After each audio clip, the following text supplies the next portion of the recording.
Hello again, and welcome to the 12th episode of the Rhovanion campaign for 4th Age Total War, a modification for Rome Total War Barbarian Invasion. I am Wombat, or Wambat as you please. We have finally gotten to the exciting part of the campaign. I am now in conflict with a major faction at Dunabar. Fought a couple of battles. I've got one of their armies deep in my territory here. Should be about ready to end this turn. Just want to make sure I haven't left anything undone.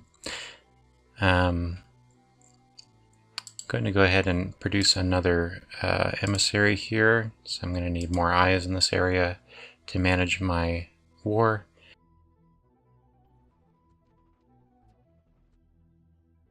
Just going to check to make sure don't have any armies that haven't been moved that should be moved. Okay, that appears to be all in order.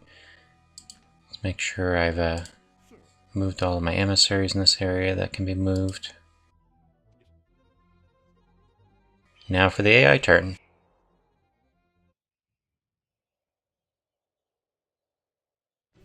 Ah, looks like my fleet has attracted an enemy fleet, and the battle is in my favor. Let's hope this spells the end of the pirates in the Sea of Ruin. Inflicted a good amount of casualties there. Not making very much money anymore without the diplomacy income.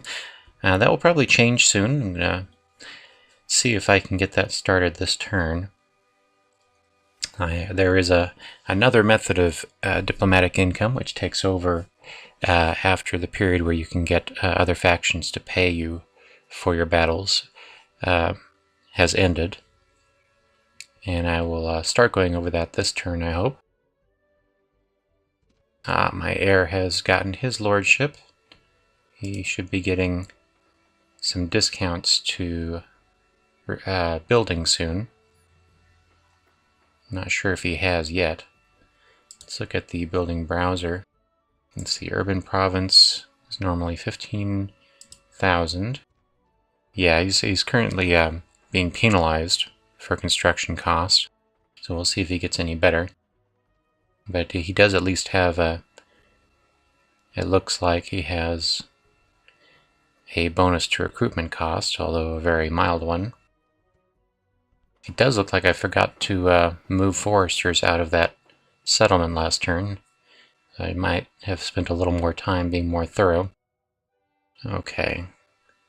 We built some roads. I forgot that we had even put roads in the queue. That should be handy. This is right in the area where I need some movement bonuses. Ooh. That's that host of Adunabar has moved out of my area. Well, he may think he can get away from me, but I will follow him and eliminate him. Oh my. This might look unfortunate, but I think this is actually going to be a good deal right here. Adunabar has moved quite a few men back into Mid-Deeping. Mid-Deeping doesn't have walls, and I think I can eliminate their forces just as easily as I did the independent peoples in the other unwalled settlements on my borders. But going back to Rhovanion, is there anything I need to queue up? No, I still got crop rotation in queue. Ethan Ra, what can I get to here?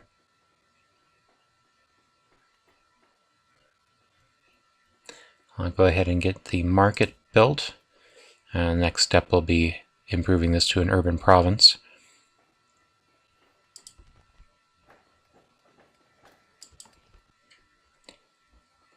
Do I want to improve this to a rural province? Considering that I don't have any governor here, don't believe I do. I'll wait until it's a more of a secure place before. Maybe that's not the right attitude to take. I've spent all this money on an outland dominion, so I don't want the settlement taken. And as it is now, where it's not even a rural province, I cannot build walls.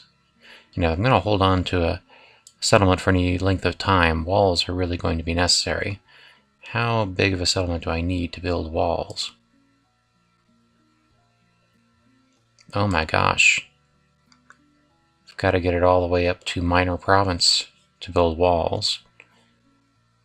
That is asking quite a lot. I think I will wait on that until I have a governor in this province. Okay, he needs to be moved out, but in which direction? I can actually involve my governor here in this battle, which I would want to do, because there's a decent chance that he'll be able to get some improvement in his stats being involved in a battle like that. Let's combine up some of these guys. This one needs to go in here and get retrained.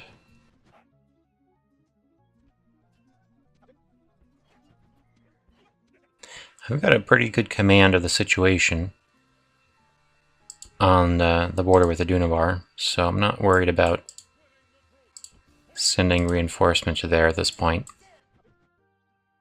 Where are these fellows going? They're not going towards me. Looks like they're just going to be hiding out. Can I get in there? Not really. I'm going to keep my emissary right next to the stack so I can see which way he goes. What's going on diplomatically? Tharbad and Dunlin at war? Harondor and Rohan are at war? Reunited Kingdom and Adunabar at war are no longer at war.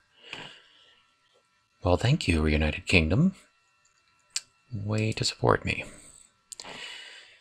Alright, let's save this. You're now on turn 21.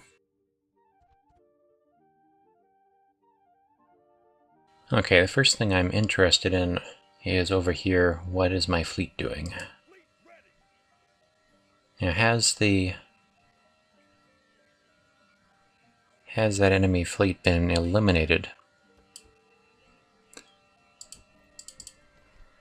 That is what I should like to know. Let's see, 24 soldiers in a normal unit. Let's start combining some of these guys. Okay, that's all I can combine. I'll send him over here to retrain.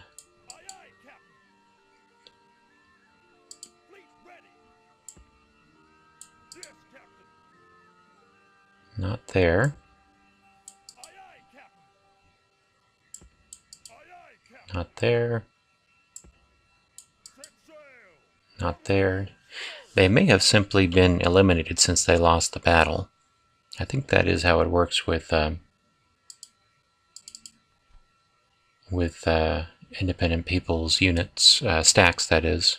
If they lose a battle, they're just gone. It's probably how it works with their ships as well. But I'll make a circuit of the lake just to make sure.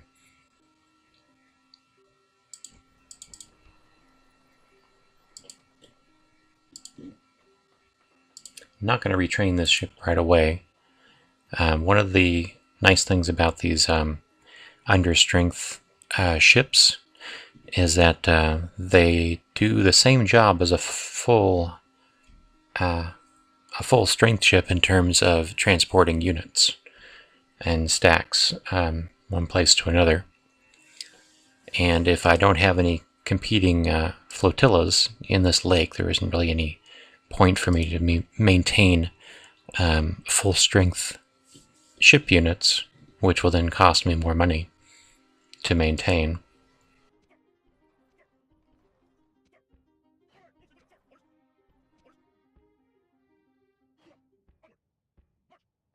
Just checking the area for mercenaries.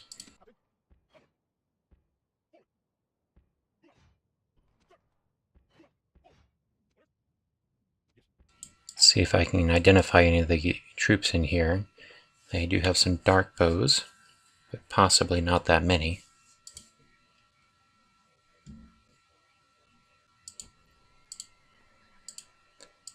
I'm going to substitute an emissary up here for my real scout so that he can get down here and do some important scouting.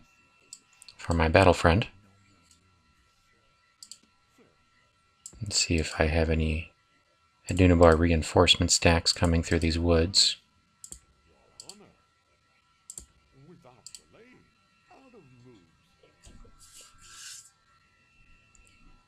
So, I think what I will do first is attack, at least besiege mid-deeping.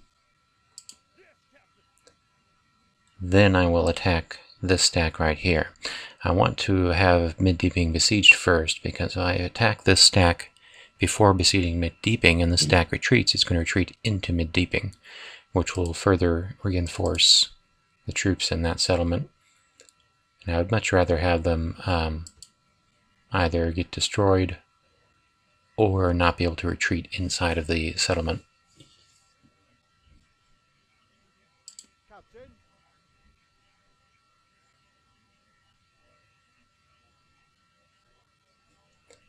Okay, and I need to get a stack started down towards the merchant.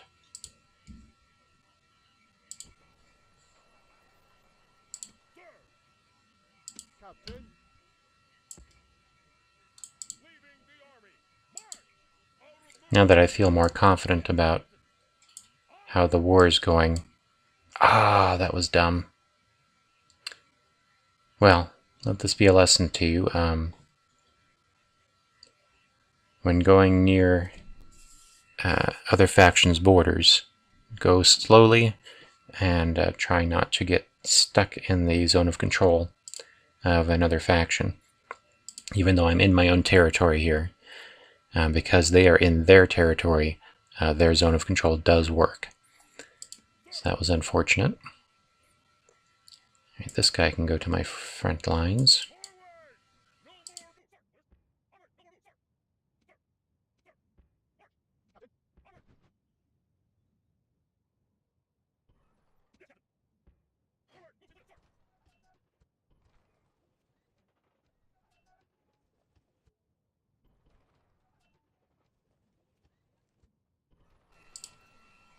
When I retrain these mercenaries, they're going to end up being a much lower skill level. Right now they're at experience level 7, and they're probably going to get down to probably 5 after being retrained like this.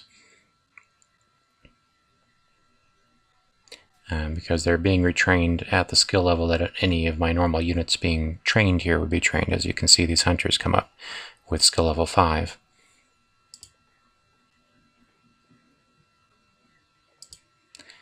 Okay.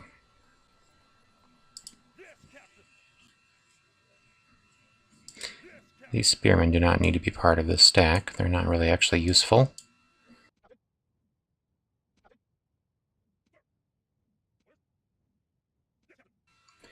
Alright, all these fellows need to start making their way over here to Belegant and get retrained.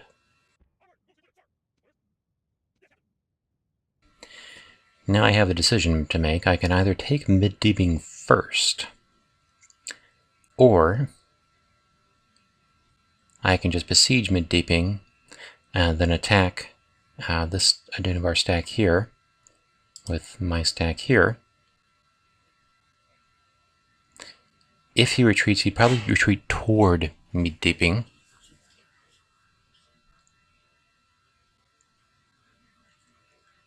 Which might put him in a supporting position. And that would just be too many troops for me to eat up with my with all my archers here. So I think what I'll do is take mid-deeping first. That way, when this fellow retreats, if he's able to, he'll retreat toward Austin Argolod, which will take him further away from my settlements. And I like that better. So, my first task will be to take mid-deeping, and in a battle like that, I'm likely to be able to control things well. So, it'll be good to start off with a battle I'm likely to do well on.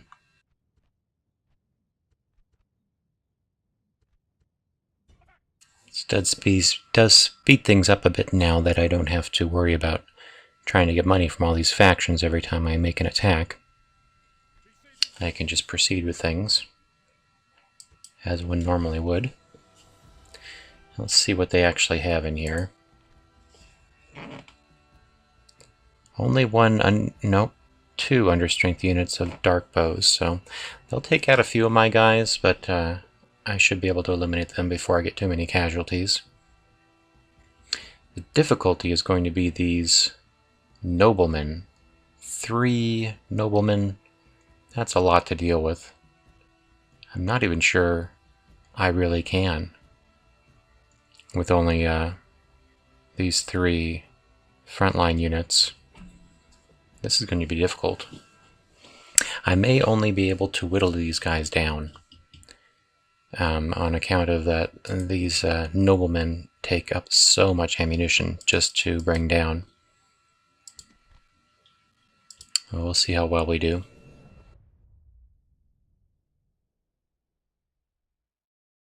When the great fall, the less must lead. LSR Telkantar, first king of the reunited kingdom. I believe he made that statement after the fall of Gandalf in Moria.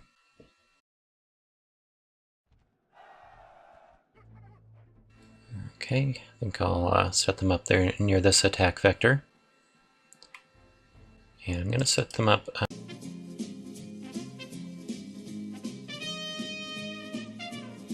As I was saying before my laptop so rudely froze, I'm going to be setting up my men relatively far away from the border of the city, of the settlement rather, because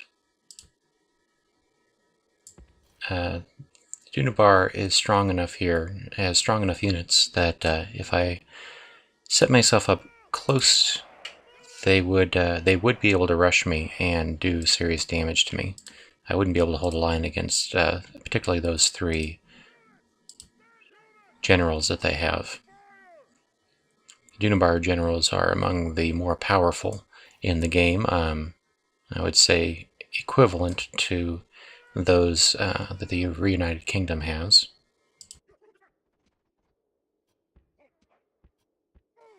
Okay, that's good enough. Let's see what's going to happen here.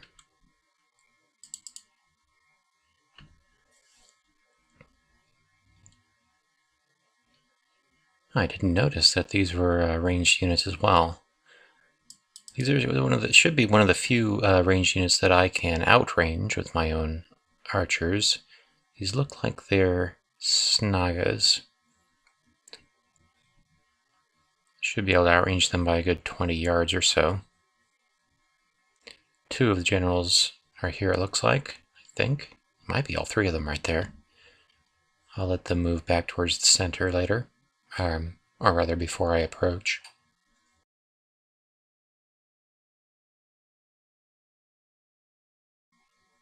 Yeah, they do have some archers here in the center, along with some swordsmen.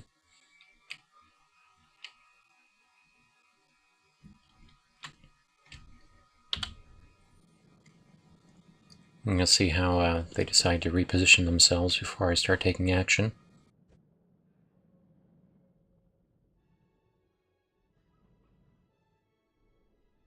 Looks like they're settled. So I can take out this unit here. Who are these guys? Just some orcs, but you know, everybody has to be taken out. I'll set up my men sort of like so they can attack these orcs.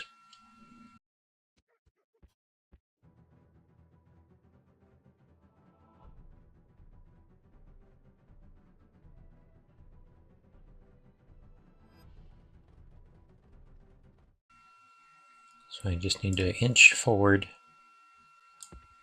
until I'm in range.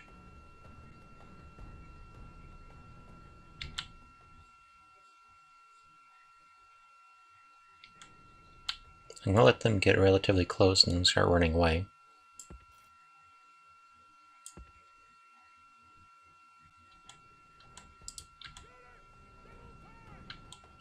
Okay. Thought maybe they'd turn around when I started running away. They're not doing that. So, what I'm going to do instead is start splitting up.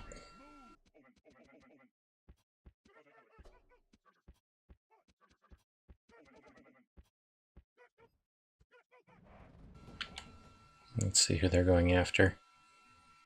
Somebody in this direction. That means all of these bowmen on this side can start shooting at them.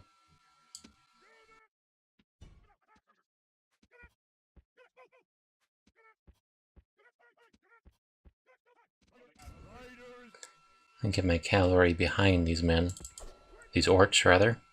That should help intimidate them and cause them to break more quickly.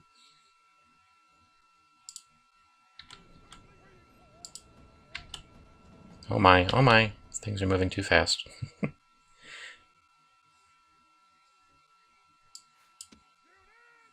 Okay.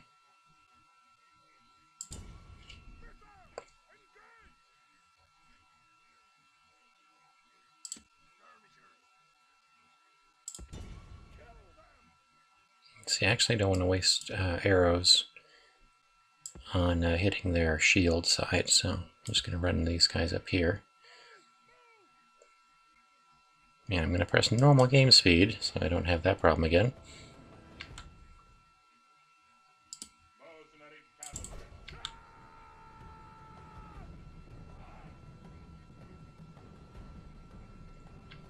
This is pretty pathetic that these orc raiders have not broken yet.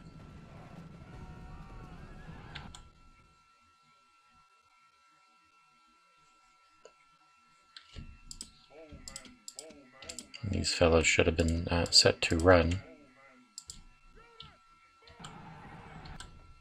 Wow, okay. Well, this is just going to use up all of my ammunition.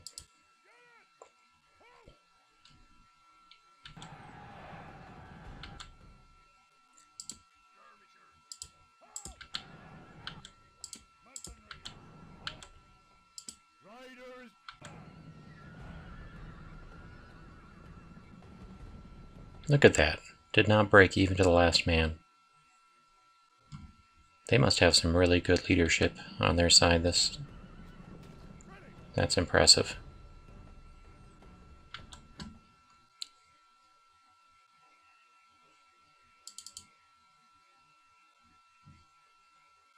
Alright, the next thing to deal with is their archers.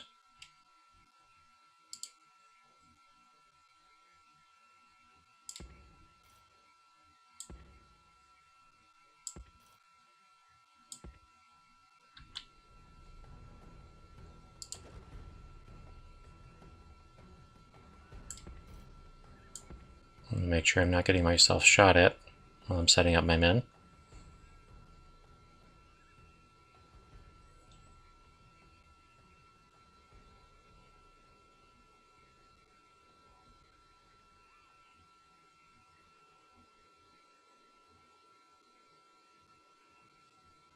Okay, something has occurred to me.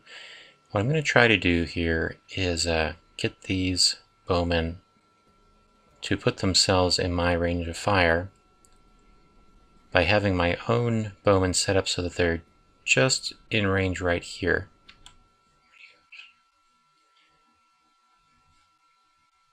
And then having my horsemen move inside the city, say right there, basically just so that I can get these dark bowmen to try to approach my horsemen to fire on them.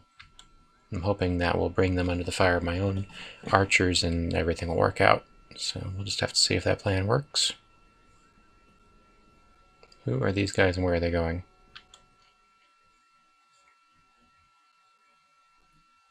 Oh, they're just repositioning in response to my maneuvers. So I'm going to start marching my whole column here until they get within range when I get a little bit of green.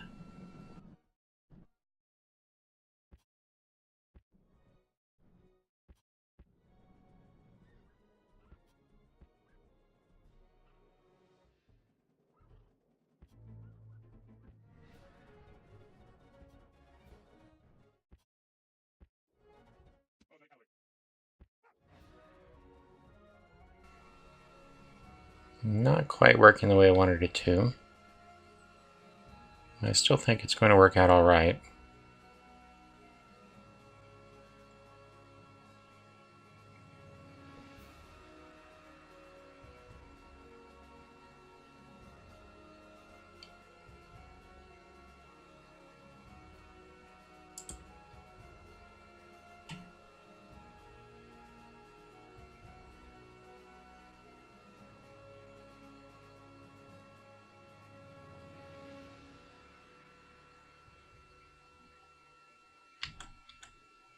No, they're going for it.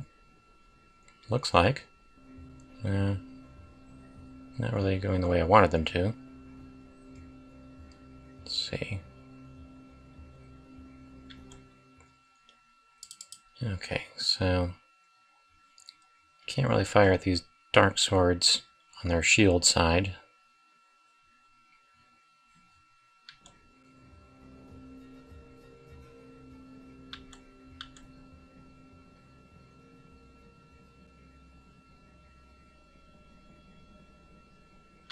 Who was shooting? Somebody was shooting at them. Ah, these guys. There we go.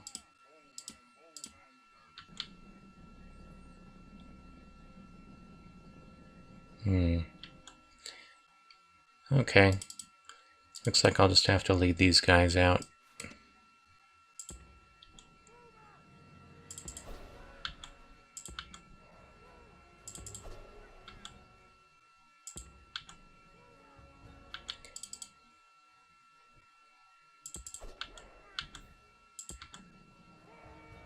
Just gonna have these guys follow me around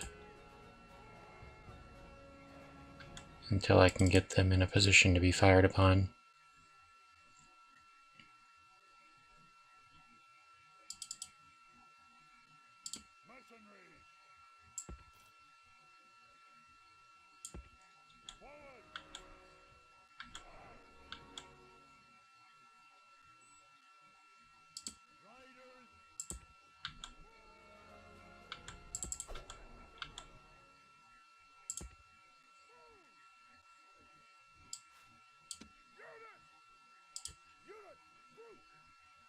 Pivot my men just a bit so they have a better firing angle.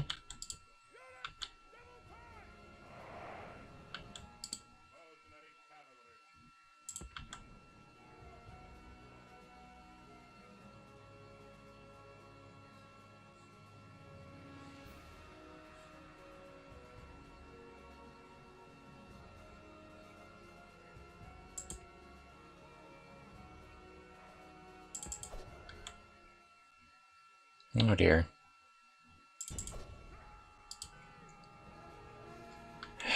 These damn swordsmen have decided they want to try to attack my men.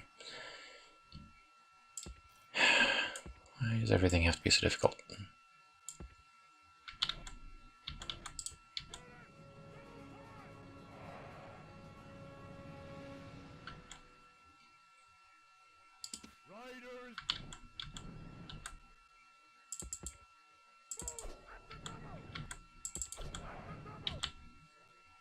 Oh dear. All bad, all bad. Ah, lame, lame, super lame.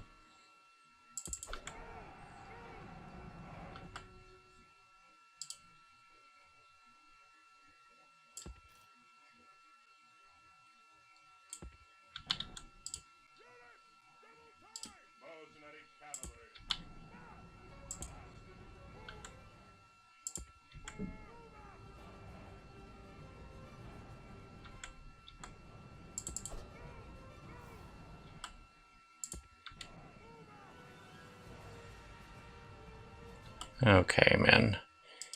Now we can fire and then fire.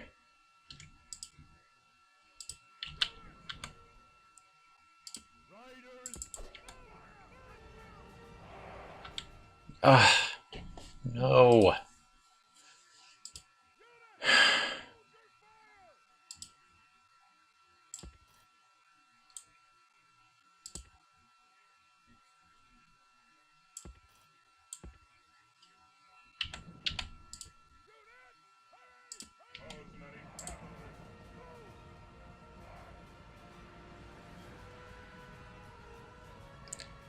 Okay, whatever. We'll just do this the traditional way. Let this unit get far. Okay, finally. Why does everything have to be difficult? Just lay down and die. Isn't that the fun way?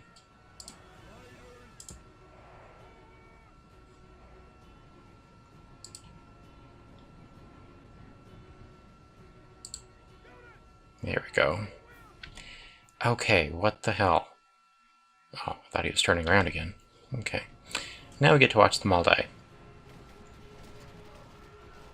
Much better.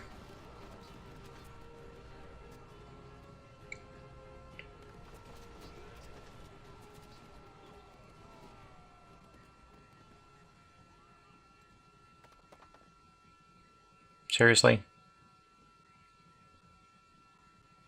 Come on. What?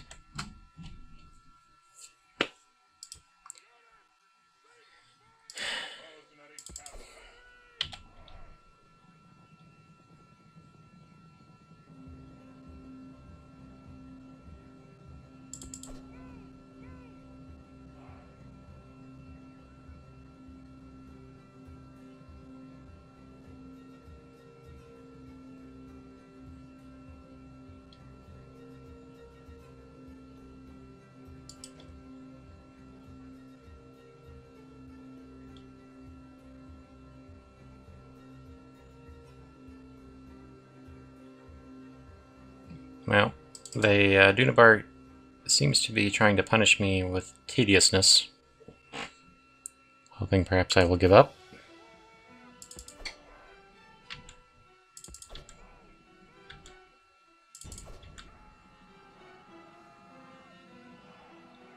Here we go.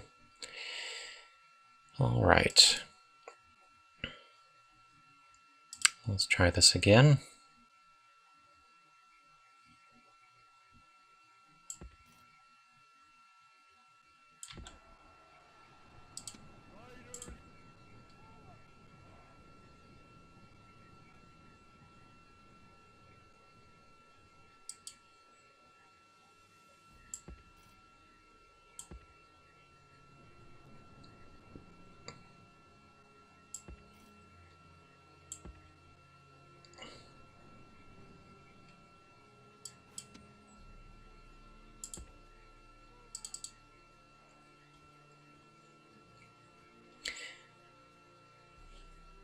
One of the possible scenarios here is that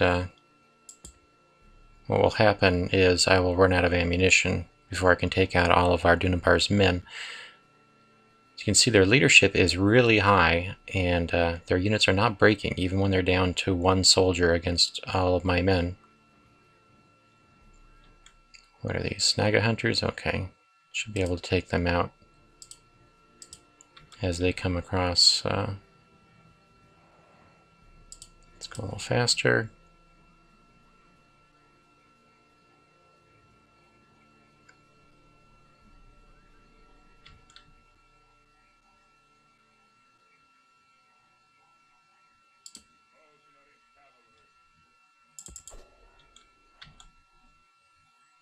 Don't know why they're running towards me like this. Not smart of them. They will take out a few of my men, most likely. Oh, I'm surprised. I think they lost one volley, and it didn't hit any of my men. Not what I really expected. Okay, let's walk these guys back.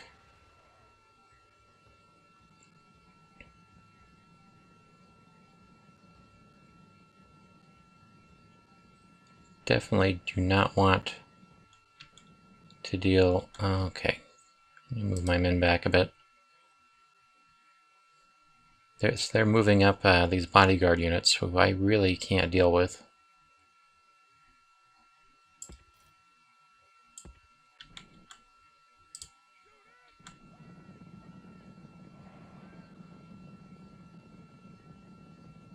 Okay, looks like they're just repositioning them over there.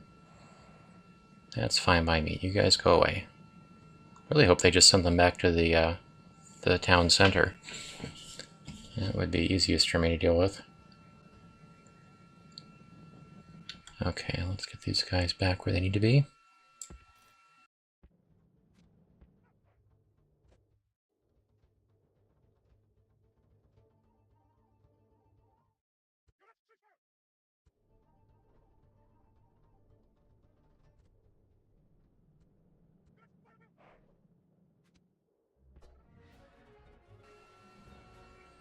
So little by little I'm getting rid of all of their melee units.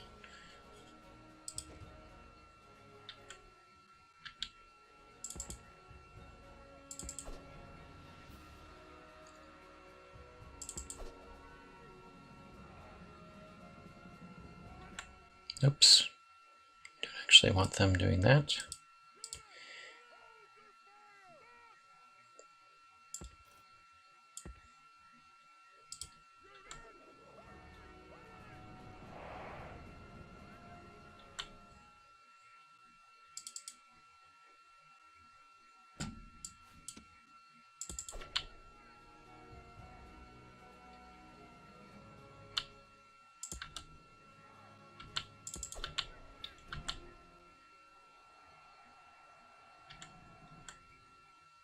Okay, now everybody can fire.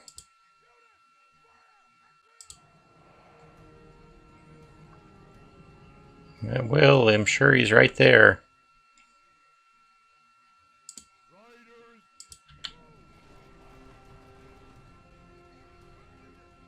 Oh, nice. First of their units to break under fire.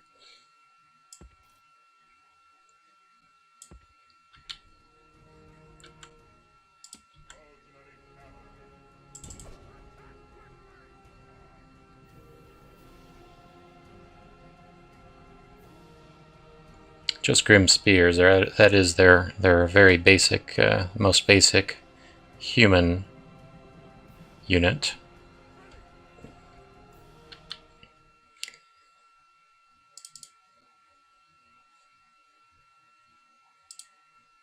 Mannish, I should say.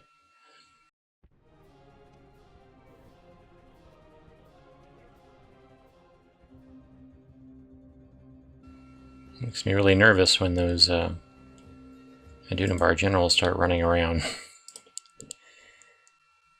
They are definitely the part of the army that could just rip me a new one. I only had to face one of their generals in one previous battle, and I'll bet you that single general unit accounted for probably half of my casualties.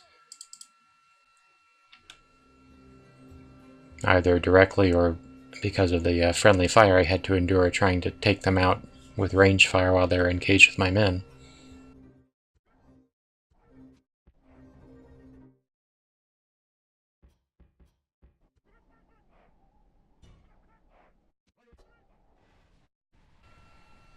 Oh, nice. They fell quickly.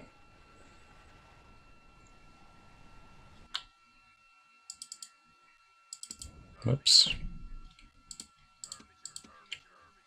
Gotta remember what I'm doing here.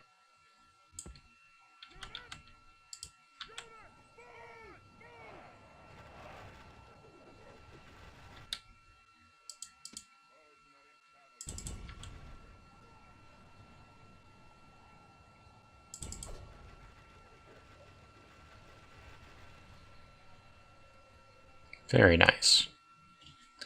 They got, looks like one of my slingers.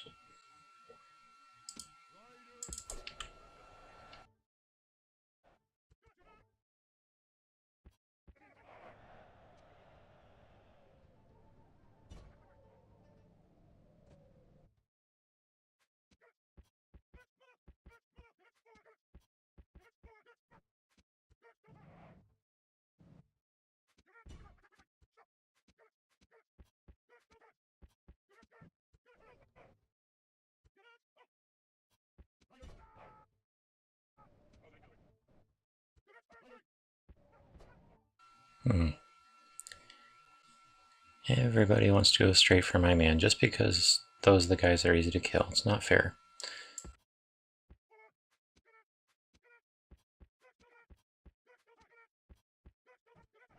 But the nice thing about having lightly armed men is that they do not tire quickly. And once they do, they regain their stamina pretty quickly. Okay, where are your shields on that side? You get to be fired on now.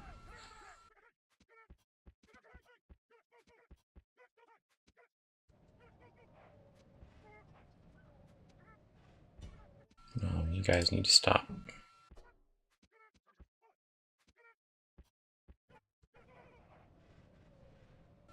Beautiful. Okay, going that way now. Well, I got an answer for that.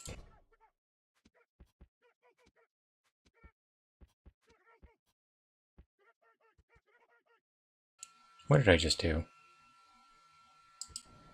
Just tell everybody stop? Damn. After all that. Well, let's try again. You guys shoot at him. So for you, you can stop. Alright, E3, go over here. U2, U3 can go here.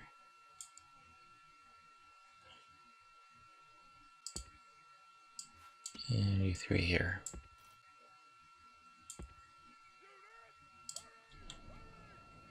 There we go.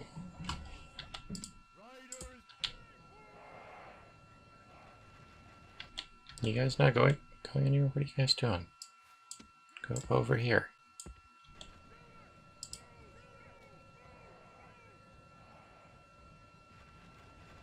Oh.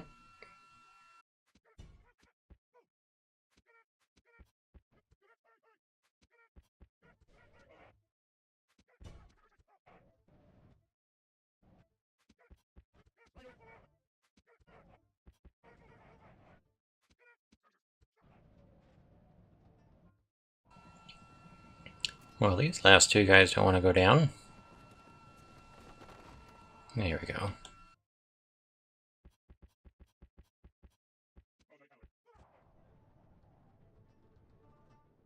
Well, so far I've eliminated 60% of their troops. I would say I've used up about half of my ammunition. But their generals would take probably another half of my ammunition all by themselves. So what will probably have to happen here is I'll do a rinse and repeat operation. I won't be able to take out all of their men in one go.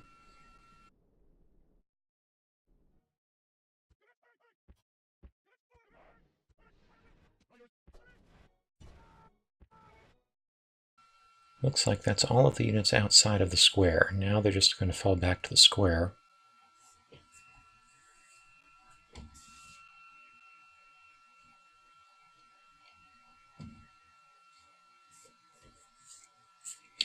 The difficulty with the square is it's got these dark bows in it. Probably I don't know, about 40 dark bows in here. They're going to be no fun to deal with. I'll get a lot of casualties just from them. And I won't really be able to do crowd control well. If I send a volley in at those dark bows, a lot of the ammunition is going to be absorbed by the other units in the square, and all those units are going to rush my line. If they make contact with me, I'm going to lose a lot of men. So what may be best to do here is just back off, be happy with the losses I've inflicted upon the enemy.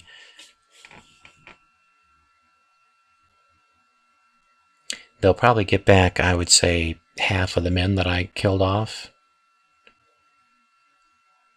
So it may take me about 3 attempts to get through to a point where I can take this settlement without egregious losses on my side, even though I have really cheap men. I can't really afford to lose a lot of men due to the low population of my settlements. So I don't want to try to force this victory. I'm going to go ahead and concede this battle, get my men off the map.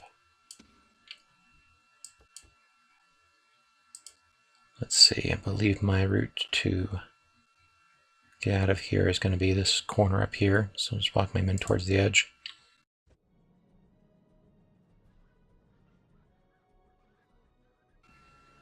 If they didn't have dark bows in the town center, that would be one thing. Then I could just use some ranged units out here to, fire, run away, and take out all of their horsemen over time. As long as they've got those dark bows in here, there wouldn't be any way for me to do that without taking too many losses. You guys gonna walk over here or what? Let's get you off the map.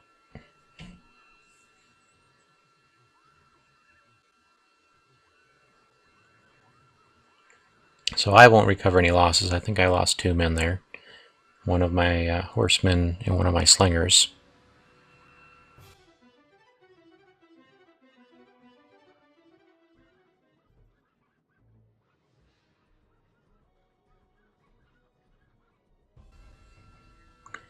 Let's take a look here.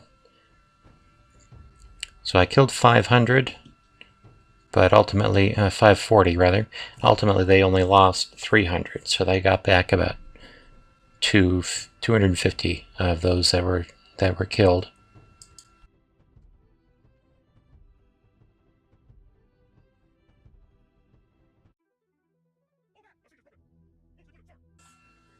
Let's take a look at what units they have left over here.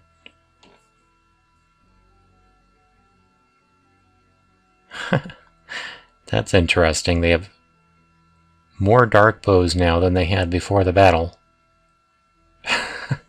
Okay. Well, with any luck, maybe those dark bows will be out on the border the next time I attack the settlement, instead of in that city square. So looking at the strategic situation here, there are a few things that I can look forward to doing.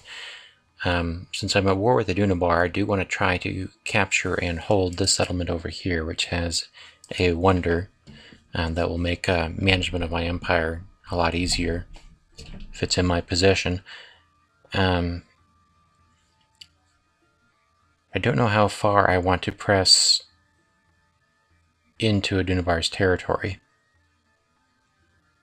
Potentially I could secure Western Mordor for myself, and it would be relatively easy to defend. I can maintain a border here at these 3 river crossings, potentially. That would be defensible. And maybe even as far as taking this settlement here, and then I would have a total of 4 river crossings to defend. But then I would be much closer to bordering Reunited Kingdom and potentially going into war with them. That would just, be further headaches, and all the while my northern border has not been dealt with yet. On the alternative, I could push only as far as Osten-Argalad, and then let Osten-Argalad rebel. And then once I no longer share a border with the Dunabar, I could potentially sue for peace with them. Dunabar in most of my games is pretty eager to sue for peace when they no longer share a border with you. I mean, I think that's common to most factions.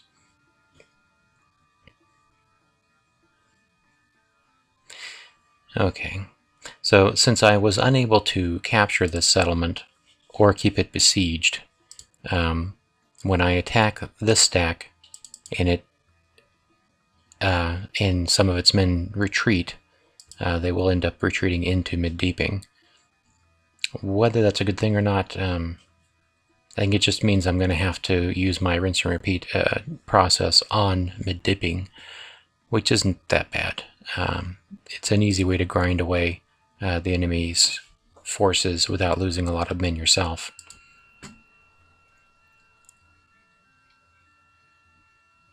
Did I save yet? I think I did. Okay. So we're going to, how many men we have here? 18? Okay.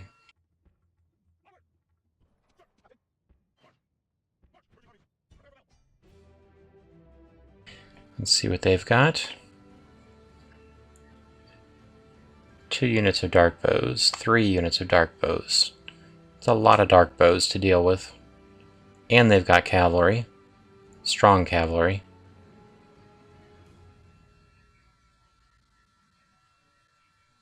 I've only got 3 frontline units. This is probably not the greatest, yeah, that's probably not great. Okay. I don't even have a better strength ratio. So what I'm probably going to do is just, I don't know what I'm going to do. I don't know if there's anything I can do here that would be helpful. Well, we'll see what we can do. I definitely don't need to meat grind away all my men, so I can't reinforce them. My only settlements with substantial reserves are the other end of my empire.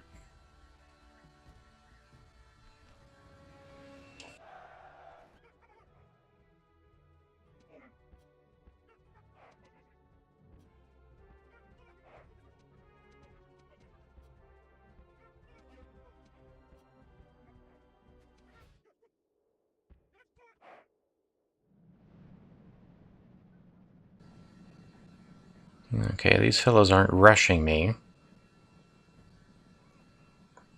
If I were to move my men close enough, they probably would rush me.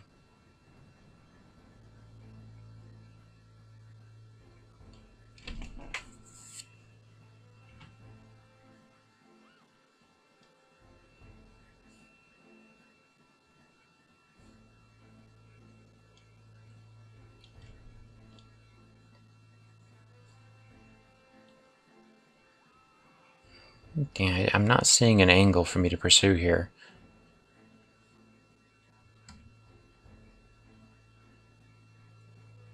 As they outrange me, if I were to move my men in so that I could concentrate fire here, these horsemen would charge my lines, pin me down, and then if these infantry engaged, they would just myrtleize me. And they've got too many heavy cavalry units. Don't think there's anything I can actually do here. Okay, we'll play around with my own cavalry units, see if I can get them to break up their line at all. And there may just be nothing I can do here.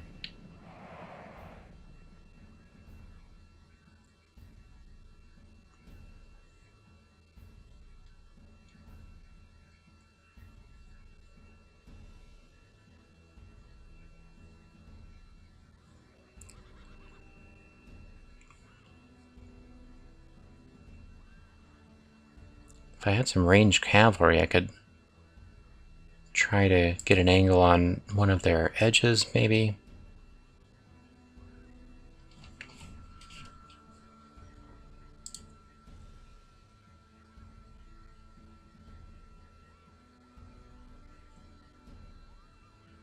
Let's see. Let's see what happens if I move up a bit.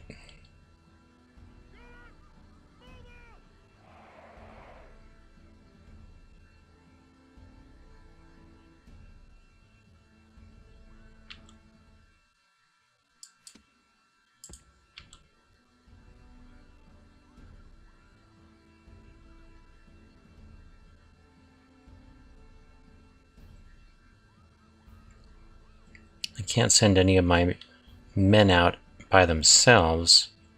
They'll just get eliminated by the enemy cavalry. Wow. This really sucks.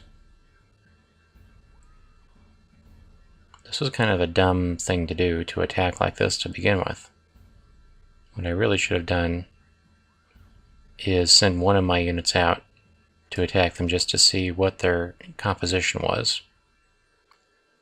And then a smarter thing to do would have been to just move my men into a position where they could be attacked, and then the enemy could attack me and I could just retreat, make a fighting retreat. And I could have taken out at least maybe 100 of their men while retreating. There is nothing I can do here. They are far too well defended. Oh, look, they've even got longbow in here. I didn't notice that before. Okay. I think it's time I just gave this battle up. Damn, now I'm really regretting having my general involved in this battle.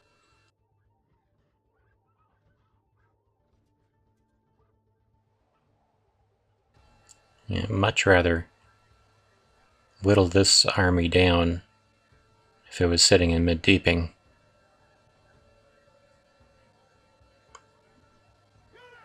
Oh dear, what are you guys doing? Yeah, they outrange me so heavily. This is a very good army composition right here. They've got a good front line that you can't break through easily, even if I were the type of army that could break through lines.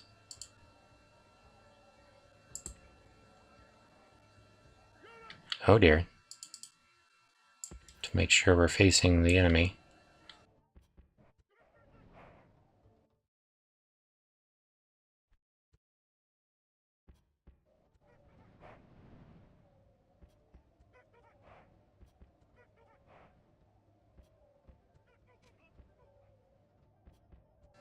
Well, I'm glad, at least on the strategic level, I was able to convince this stack of Adunabar to get the hell out of my territory.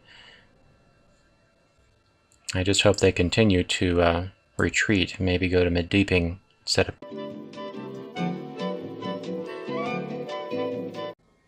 Damn, laptop keeps freezing up on me. Well, as I was saying, I hope that this Adunabar stack will retreat to mid-deeping, and then I can just, through these siege battles, wear them down and eliminate them over the course of a few turns. Of course, there is the danger that Adunabar has an enormous quantity of reinforcements heading my way, and if that's the case, I may not be able to do anything about it. Okay, well, I am in a defensive position here. If they attack, if this stack attacks me next turn, I'll be able to do a bit of damage to it, and then I'll be able to retreat into Rhovanion. And see if I got any bad traits as a result of that. Unwise? It's not nice. That probably didn't result from this battle, though. This guy's lazy, unintelligent. Boy, what a sucky guy.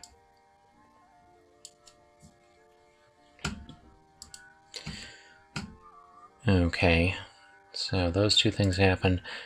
I can... How many units do I have here? They need some help. I'm going to send this guy here, so he'll be hidden. Don't need him attacked while he's on his own. Don't think I have any more units to move around. Let me check my settlements to make sure. Now, I need to make one more unit of spearmen. I'm going to train them here in Belagant. Okay, now we just... oh, let's go ahead and save. I wish you could be. I'll go ahead and check out this settlement here.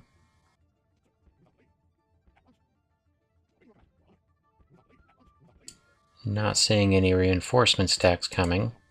That's good news. Let's check down in this area.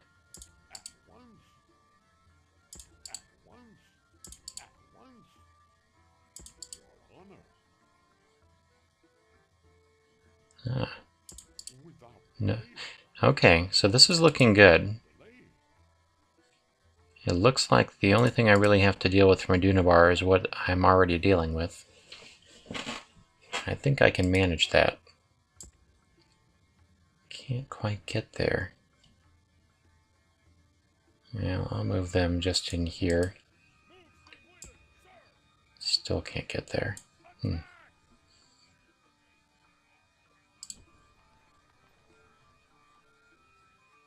Okay, well, looks like that's the, oh, well, let me go ahead and make sure I've explored all the areas that I can explore.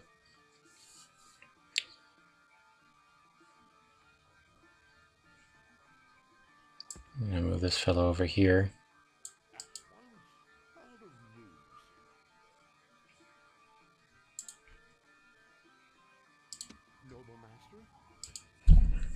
Oh, wow. Now that's interesting.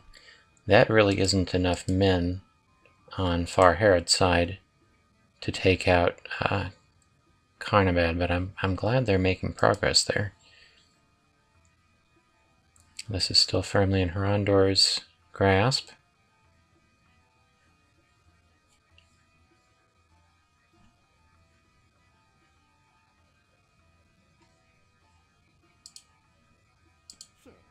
Let's see if this settlement is in the verge of being threatened. Let's angle you down this way. Nope. Looks okay. Alright.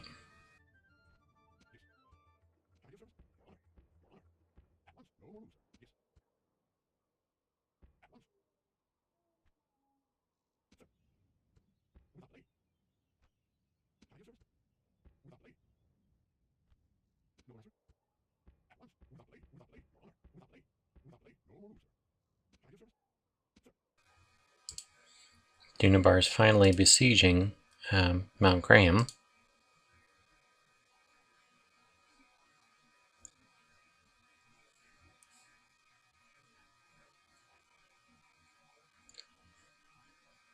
Not really remembering where settlements are positioned in this area, or if there is any. But I know that there's a settlement up by that fish right there, so I'll start heading there.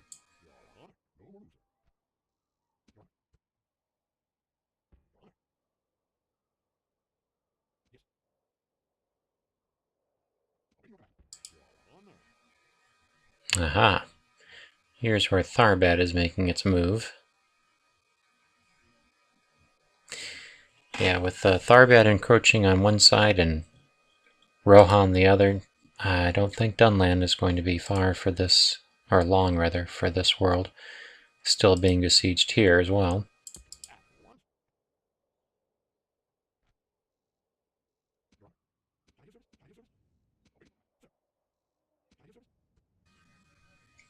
Okay, I think that's all that needs to be done this turn. Go ahead and make sure I've got everybody producing something that I want to produce something.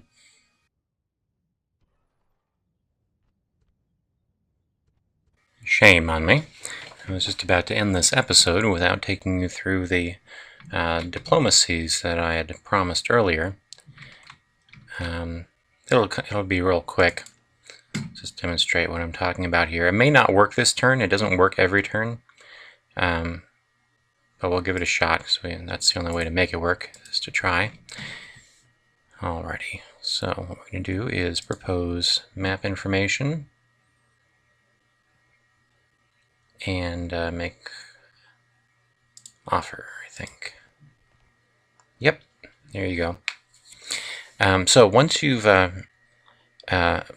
once you're no longer able to sell the assaults that you make on other factions, you can start doing this. You essentially just offer map information to a faction, or if it's a faction you cannot offer map information to, for example, if you are playing Reunited Kingdom and you want to do this with the elves whom you already share map information with, you would just offer them, say, 100 Mirian, and offer it as a proposal so that they can return with whatever their proposal is. And oftentimes it will be this. They'll offer to give you a bunch of money. In the original Rome Total War, I think that it was essentially only the Senate faction that would do this sort of thing, and I think therefore it was meant to help boost the player's income if he was playing one of the Roman factions, which were supposed to be easier than the other factions as the game was designed. So this kind of makes sense. Now, the reason you see so much money here is because the amount of money that they give you, unlike with getting money from from making assaults on other factions, it's not related to how much the faction likes you, but rather just related to what how much money they have in their coffers. And the passive factions in this mod, the elves, the dwarves, and the Shire, and also if you're playing, I believe, either the dwarves or the elves, Dale becomes a passive faction. they accumulate a lot of money because the way the original game engine was designed, the only passive faction would have been the Senate, and the game was designed to support the Senate with lots of income because it's only held on to Rome itself in the initial Rome Total War game engine. So it needed that help to remain solvent and to be able to build up the kind of armies that would give you a decent fight at the end of that campaign as it was initially designed. Unfortunately, this is one of the hardwired things in the game engine and can't be changed through modding. So passive factions like this end up with huge coffers and will just give you money. They won't do it every turn, but every other turn, every third turn, and it's a considerable boon. If you take advantage of that in your campaign, you can pretty much not have to worry about money after a while. And as you can see, we're only about 20 turns into the game, and already we can take advantage of these enormous amounts of income through diplomacy.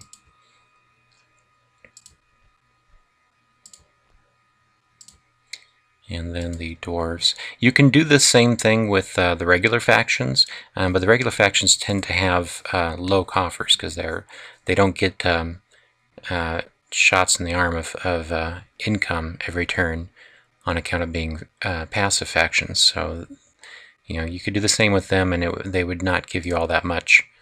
And also, I don't think it's good for your reputation with the faction.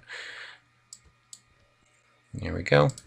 So I tend to only do it with these passive factions that have huge coffers, as you can see from here we go. Can show faction, show their financial ranking. And if we look at all the factions, you can see those 3 passive factions have huge coffers. And all the rest are way down here at the lower end of the spectrum.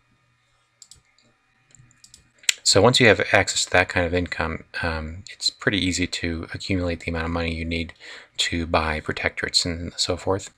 And also, since I have this kind of income now, there's not really any reason not to invest in building in every settlement, as income is no longer an obstacle.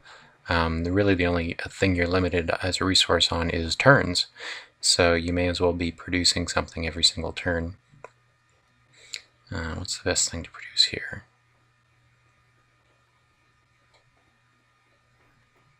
I go with Lord's Feasts. Actually, I'll go with things that don't cost so much. How about, what's my income like here? Is this a good trade settlement? Moderate. I'll stick with that. Do we have any other settlements that need to produce anything? Okay, well, I'm glad I remembered to do that, and that'll be enough for this turn. This will conclude the 12th episode of the Rhovanion campaign. Thank you very much for watching. Look forward to new episodes. Please remember to like and subscribe, and I'm more than happy to reply to any comments.